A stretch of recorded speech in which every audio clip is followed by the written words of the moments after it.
प्रभु परमेश्वर को धन्यवाद देंगे आज की सुंदर सुबह के लिए। आज प्रभु ने हमें ये अवसर दिया है कि इस महीने की 31 तारीख तक पहुंच गए हैं। सोमवार का दिन परमेश्वर की स्तुति करते हैं कि परमेश्वर ने एक एक दिन हमारी अगुवाई की है और उसका दया का हाथ हर कदम पर हमारे साथ बना रहता है। मैं आप सभी का स्वागत और वेलकम करना चाहूँगा आज की इस सुबह इस डिवोशन में। और living Christian movement fellowship ministry की ओर से जयपुर से आपको आशीर्वाद, शुभकामनाएं और आशीष भेजते हैं ताकि प्रभु आपको बहुत आशीष दे और प्रभु का हाथ आप पर बना रहे।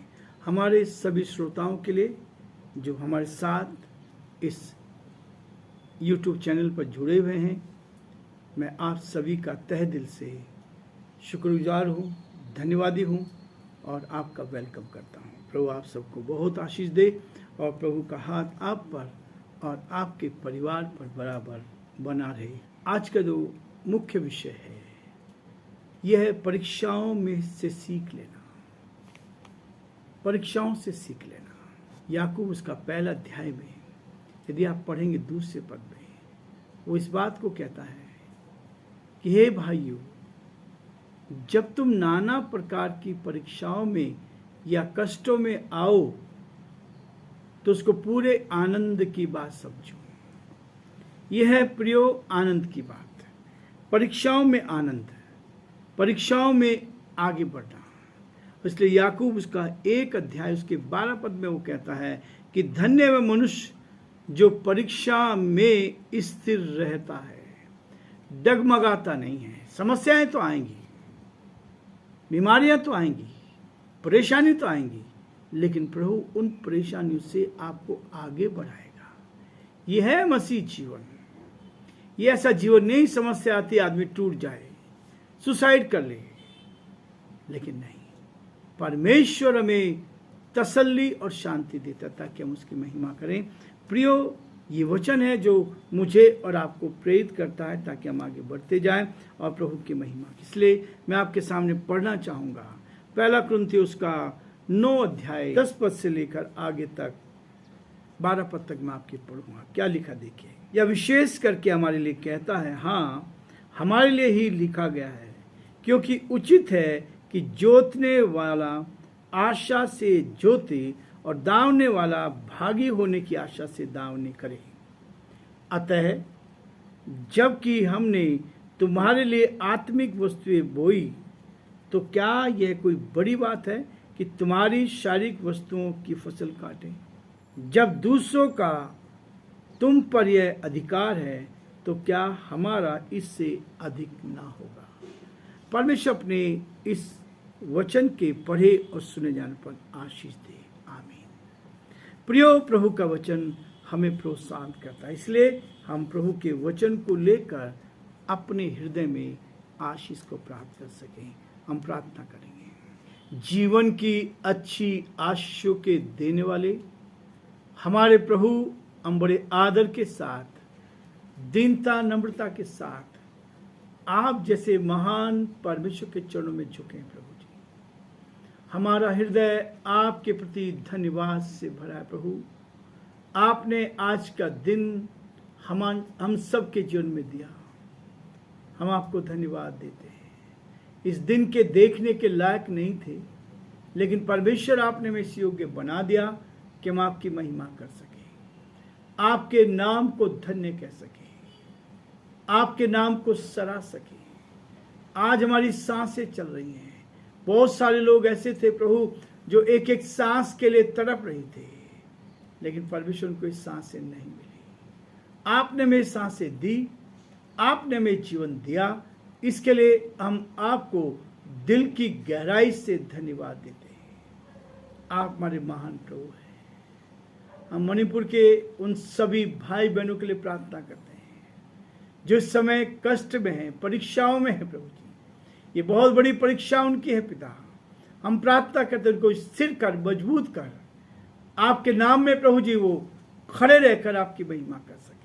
अंधकार की दुष्ट की सारी चालों को परास्त करते हैं, शैतान की ताकतें परास्त हो जाएं और आपके लोग आप में स्थिर रहकर, मजबूत रहकर इस परीक्षा को पास करते हुए आगे बढ़ते जाएं। आपका वचन कहता है और हम प्रभु इस बात को जानते हैं, जितना लोग हमें परेशान करते हैं उतना अधिक परमेश्वर का वचन बढ़ता है, उतना अधिक लोग प्रभु के पास आते हैं। और यही है इसकी खासियत। लोगों ने बहुत सताया, यीशु मसीह के चेलों को सताया, यीशु मसीह को सताया, और आज हम लोगों को सताते हैं। हम यही प्रार्थना करते हैं प्रभु, जो लोग सताते प्रभु जी, आप उनको ऐसा मन दे बेचैन का प्रभु, ताकि वो पश्चाताप करके आपके चरणों में झुक जाएं और वो जान पाए इनके हमारे जीवन से प्रभु जी, वो देख पाए पिता परमेश्वर कि इनके जीवन में कहाँ से खुशी है, कहाँ से आनंद है, और वो भी इस आनंद को प्राप्त करने के लिए प्यारे परमेश्वर आगे बढ़ सके। हम यही प्रार्थना करते हैं प्रभु। हम उनके लिए नाश के लिए प्रार्थना नहीं, लेकिन प्रभु हम उनके लिए दुआ करते हैं, क्योंकि आपने पिता परमेश्वर कलवरी के उस क्रूस पर, जब आपको क्रूस पर लटकाया गया प्रभु, पहला वचन आपने कहा था, हे पिता इन्हें क्षमा कर, क्योंकि नहीं जानते कि क्या करते हैं। और उसी क्षमा को लेकर हम आपके चरणों में हैं। हमारे भाइयों पर दया कर, ताकि वो जान पाए प्रभु, उनकी आत्मा बेचैन हो जाए प्रभु, ताकि वो जान पाए कि वो गलत कर रहे हैं। हमारी प्रार्थना विनती प्रभु, हमारे सारे मणिपुर के भाई बहनों के लिए प्रार्थना करते हैं, जो किसी भी विश्वास को मानते हैं। हम प्रार्थना करते हैं, आप उन पर दया कर, आप उनको सच्चाई का मार्ग दे, आप उनको प्रभु ऐसा जीवन दे जिससे बहुतों के लिए आशीष में बढ़े। क्योंकि हम जानते पिता परमेश्वर, इससे पहले कि वो आपको जानते, वो ऐसा ही कार्य करते थे। लेकिन जब आपको जाना, आपने उनको आशीष दी, आपने उनको बीमारी से बचाया, आपने उनको फलवंत किया, और पिता परमेश्वर अपनी महिमा का के लिए इस्तेमाल किया। हम आपको धन्यवाद देते हैं हमारे प्रदेश राजस्थान के लिए। इस प्रदेश पर आपके अनुग्रह की दृष्टि चाहते हैं। प्रार्थना विनती करते हैं यहाँ के मुख्यमंत्री अशोक गहलोत जी के लिए, आप उनको भी संभालें, आपका हाथ उनके साथ भी रहे, ताकि भी आप में सुरक्षित रहे, उनके जीवन में सफलता दे प्रभु जी, ताकि आगे बढ़ते चले जाए। प्रभु हम यही प्रार्थना करते हैं, आप उन पर दया कर, उन पर अनुग्रह कर। सारी महिमा हम आपको देते हुए इस विनती को अपने प्रभु अपने धारकर्ता यीशु मसीह के नाम से मांगते हैं, आमीन। परमेश्वर का धन्यवाद करते हैं कि परमेश्वर हमें ऐसा सौभाग्य दिया है कि हम एक दूसरे के लिए दुआ कर सकें। ना केवल दुआ करें, परंतु एक दूसरे को प्रोत्साहित करते चले जाएं। मेरे प्रियो, ये बहुत बड़ा प्रोत्साहन है। यदि कोई आपके लिए दुआ कर रहा है, यदि कोई आपके लिए वचन दे रहा है, ये सेवा बहुत बड़ी सेवा है। हम चाहते हैं कि हम एक दूसरे के साथ खड़े होकर आगे बढ़ते चलें। और यहाँ पर कहा, क्या 8 पद में कहता, क्या मैंने ये बातें मनुष्य की रीति पर बोलता हूँ? क्या व्यवस्था भी यही नहीं कहती? क्योंकि मूसा की व्यवस्था में लिखा है, दावते समय चलते हुए बैल का मुंह न बांधना। क्या परमेश्वर बैलों ही की चिंता करता है? लेकिन प्रियो, हमारी चिंता करता है। हमें आज़ादी दी है परमेश्वर की महिमा करने के लिए, और परमेश्वर अपने लोगों को ब्लेस करता है, आशीष देता है। और मैं हमेशा इस चीज़ का उदाहरण देता हूँ। यूरोपीय देश, जहाँ पहले ये संदेश किया, इस बाइबल को का संदेश जो है एशिया में आया, और एशिया में आने के बाद यूरोपियन लोग इसको अपने यहाँ आदर के साथ ले गए, और इस वचन का, इस बाइबल का आदर किया, सम्मान किया। इसमें जो लिखा है उसको अपने जीवन में करने की कोशिश करी, और उसका नतीजा ये हुआ कि 550 सालों में, 600 सालों में वो फलवंत हो गए, ब्लेसिंग मिल गई। एक और उदाहरण दूंगा हमारे देश का ही। केरल में यीशु मसीह का चेला थोमा पहली सदी में ही इस भारत देश में आ गया था,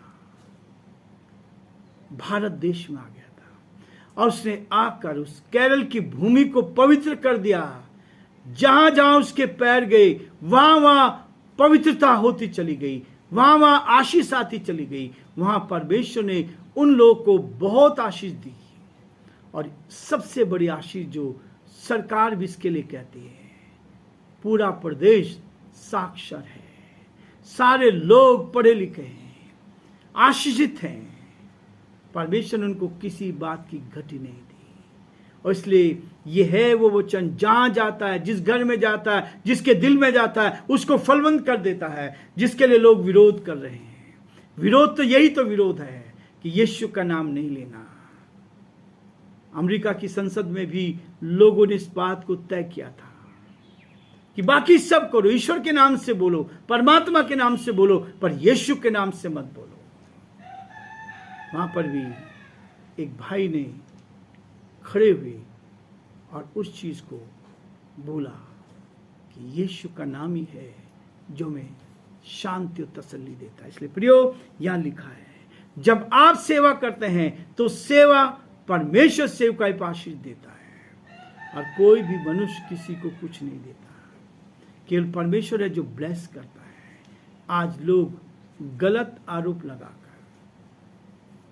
लोग पैसे लेने के बाद भी काम नहीं करते हैं, बहुत सारे लोग हैं, लेकिन प्रभु के लोग बिना पैसे लिए काम करते हैं, ईमानदारी के साथ काम करते हैं, सुबह भी करते हैं, शाम को भी करते हैं, रात में भी करते हैं। सेवा का कार्य हर समय रहता है, ताकि हम बहुतों के लिए आशीष का कारण बनते चल जाएं। व्यवस्था, क्या व्यवस्था भी यही नहीं कहती, क्योंकि मूसा की व्यवस्था में लिखा है कि दावते समय चलते हुए बैल का मुंह न बांधना। जब दावनी होती है, कटाई होती है, तो उस बैल को भी आवश्यकता है खाने की, मनुष्य को भी आवश्यकता है। जब आप प्रभु की सेवा करेंगे तो परमेश्वर आपको किसी भली वस्तु की घटी नहीं होने देगा, वो आपको सब कुछ देगा।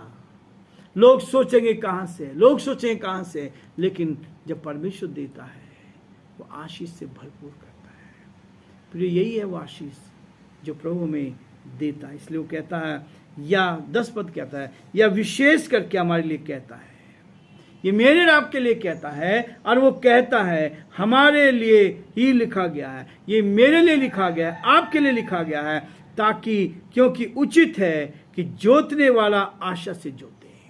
जो आदमी खेत में काम करता है वो आशा से करता है कि आने वाले समय में फसल पकेगी। हम जो बीज बो रहे हैं, यीशु ने कहा तुम सारे जगत में जाकर सारी जाति के लोगों को चेला बनाओ। जब चेलों ने किया, पतरस और यूहन्ना ने प्रचार करना शुरू किया, लोगों ने उनको पकड़कर बंदीगृह में डाल दिया और उनसे कहा, जब लोग उनके पीछे आने लगे, सरकार उनसे घबरा गई, तब उनसे कहा कि तुम यीशु के नाम से कुछ मत कहना। और तब पहली सदी में उन्होंने कहा, क्या हम ईश्वर की बात छोड़कर मनुष्य की बात को माने? ऐसा कभी नहीं हो सकता। लोगों ने सताया, आज से 2023 साल से लोग सता रहे हैं, लेकिन ये तो बढ़ता ही जा रहा है। और प्रभु ने कहा जब तक ये सुसमाचार सारी जातियों में नहीं पहुंच जाएगा, तब तक उसका आना नहीं होगा। हम क्यों कर रहे हैं? इसके पीछे कारण है, हम चाहते कि संसार का न्याय जल्दी हो जाए, यीशु मसीह संसार में आ जाए और हमारा न्याय करे। यदि मैंने पाप किया है तो पाप का दंड देगा, यदि हमने अच्छा किया है तो अच्छा होगा, तो अपने साथ ले जाएगा। इसीलिए तो सुसमाचार फैलाया जा रहा है, इसलिए तो वचन लोग को बांटा जा रहा है, और कोई इसका पीछे उद्देश्य नहीं है। इसलिए प्रियो, परमेश्वर का वचन कहता है, धन्य वो है वह मनुष्य जो परीक्षा में स्थिर रहता है। और इसलिए जो परीक्षाएं आती हैं, जो समस्याएं आती हैं, वो हमारी बढ़ोतरी के लिए है। जितना लोग सताते उतना हम ज्यादा बढ़ते हैं, जितना लोग मारते एक व्यक्ति के कारण बहुत सारे लोग तैयार हो जाते हैं। यही तो यीशु मसीह ने का बलिदान एक हुआ, और आज लाखों करोड़ों लोग यीशु मसीह को मान रहे हैं। दुनिया में 95% लोग दुनिया में 95% लोग यीशु मसीह को जानते हैं। यही है वास्तविकता। एक को मारा, आज दुनिया में लोग जानते हैं। इसलिए प्रियो, परमेश्वर का वचन कहता है आत्मिक जीवन में हमें आगे बढ़ना है। परीक्षा में पढ़ना पाप नहीं है। परीक्षा में पढ़ना पाप नहीं है। जब आप परीक्षा में हैं, समस्या आपके सामने है, या आपके सामने स्पष्ट होना चाहिए कि परीक्षा मेरी है, मुझे आगे बढ़ना है, और उस आगे बढ़ने के लिए परीक्षा में पढ़ना पाप नहीं है, परंतु परीक्षा में अपने आप को सौंप देना पाप है। यदि परीक्षा में हम पढ़े हैं तो पाप नहीं, लेकिन उन समस्याओं में अपने आप को सौंप देना, अपने आप को समर्पित कर देना, ये पाप है साहब। इसको समझना बहुत कठिन है। परीक्षा में पढ़ना पाप नहीं है, लेकिन परीक्षाओं में अपने आप को सौंप देना, हार मान जाना, हार नहीं मानना। जब परीक्षा आप देने जाते हैं, एग्जामिनेशन हॉल में जाते हैं, वहां जब परीक्षा दे रहे हैं आप, यदि आप वहां हार मान गए तो आप फेल हो जाएंगे। लेकिन यदि आपने लिखना चालू किया, पास हो जाएंगे, और पास हो गए तो अगली क्लास में आप चले जाएंगे। साधारण तौर पर हम अपनी असफलताओं के लिए किसी दूसरे व्यक्ति या किसी वस्तु पर दोष लगाते हैं। हम अपनी असफलताओं के लिए, जब मैं सफल नहीं हो रहा हूं, असफल हो रहा हूं, तो दूसरे पे क्या करते हैं, हम दोष बढ़ देते हैं। और ये दोष लगाने की प्रवृत्ति तो शुरू से है। ऐसा नहीं, हम दूसरों पर दोष लगाते हैं। आदम और मसीह ने परीक्षा में जो व्यवहार किया, आदम की परीक्षा हुई, उसने परमेश्वर की आज्ञा का उल्लंघन किया। मसीह की भी परीक्षा की, और उसी शैतान ने परीक्षा की, लेकिन मसीह जीत पाकर आगे निकला। उसने इस वचन के द्वारा जीत पाई। शैतान आपके सामने कभी ठहर नहीं सकता। इसलिए प्रियो, परीक्षा में आपको आगे बढ़ना है, परीक्षा में आगे बढ़ना है, स्थिर रहना है, तब आप देखेंगे आप जीत का जीवन जीते चल जाएंगे। आज हम ये रुकेंगे। प्रभु आपको बहुत आशीष दे, और प्रभु का हाथ आप पर और आपके पूरे परिवार पर बना रहे।